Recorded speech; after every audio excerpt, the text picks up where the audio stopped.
I'm proud and honored to lead this discussion on the House floor this evening. I organized this special order to show the American people that there are members of Congress who can have a civilized conversation and who actually want to solve problems. Everyone here tonight is a member of the organization No Labels. As you can see, we're all wearing orange pins as a symbol of our solidarity. These problem solver pins represent a lot about who we are and who we want to be as legislators. Instead of wasting time fighting, we're committed to fixing what's broken here in Washington. Being identified as either a Republican or Democrat says a lot about each of our values and our ideologies, but it's not the sum total of who we are. I'm proud to be a Republican and have a conservative voting record, and that supports my beliefs. But just because there's an R or D after someone's name should not automatically make them enemies. It's possible to find ways to work together, and all of us are here tonight as proof of that. I recently introduced a biennial budgeting bill that has both Democrat and Republican co-sponsors.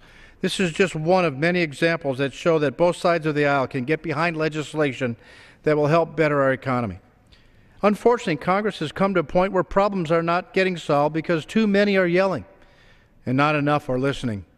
I was taught that the best way to attack a problem is putting all possible solutions on the table and having a conversation about the pros and cons of each.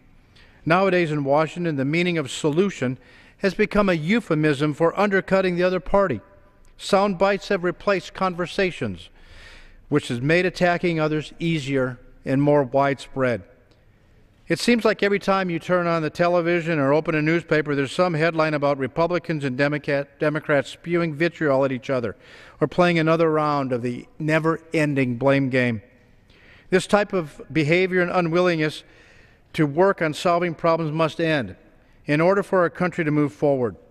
And that's why we're all here tonight, to show that Washington doesn't have to function this way. All of us came to Congress because we wanted to do our part to make our country better and to help our constituents back home. And coming together on the House floor is a small way to reaffirm our dedication to the American people and let them know that we'll work for their best interests. This evening, you'll hear from both Democrats and Republicans who are committed to problem solving. I'm proud to say that these people are not just my colleagues, but they're my friends. And while we don't see eye to eye on everything, we have all made it a point to put a stop to the spiteful tone that has become the norm here in Washington and to actually have a real conversation with one another. And tonight, the American people watching get to be a part of this.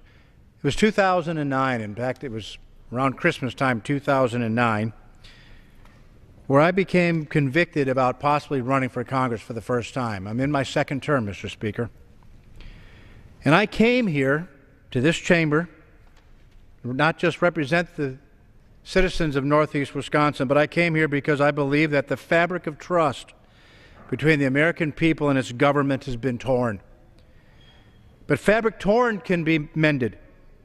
It can be mended by common thread that binds us together, not as Republicans and Democrats, men and women, but common thread that binds us together as Americans. But common thread can only be used if it's found. Common thread can only be found if you seek it.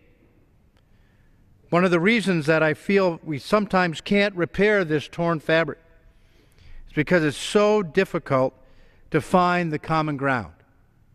But common ground indeed can be found when representatives are willing to seek it out.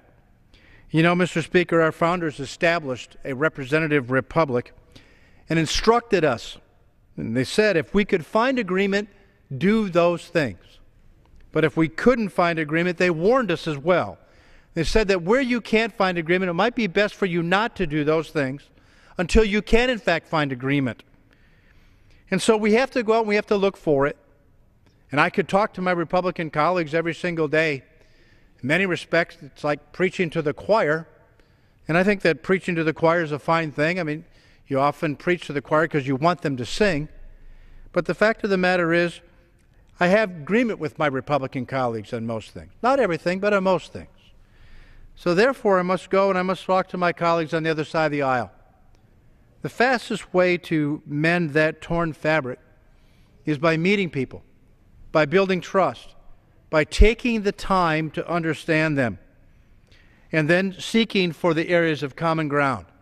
to find the common thread that binds us together, and when we find that, we can begin to repair the torn fabric between the American people and its government. It's really what we've been sent here to do. We've been sent here to find and solve problems, not to fight about them. Now, disagreement will happen. In fact, you can look historically into this chamber, and there's been a lot of disagreement. It dates back to the beginning of our nation's founding. But there's also been a lot of agreement. Think about the differences from 1787 to today. Think about the America that exists today. And in much of it, it exists because the men and women who were sent by the citizens of their districts to lead came here and through statesmanlike qualities were willing to lead. They had the courage to make tough decisions and then lead this country to the place that it is today. I am filled with hope about America. I'm filled with hope because of the colleagues that I work with here. I'm filled with hope, Mr. Speaker, because of men like you.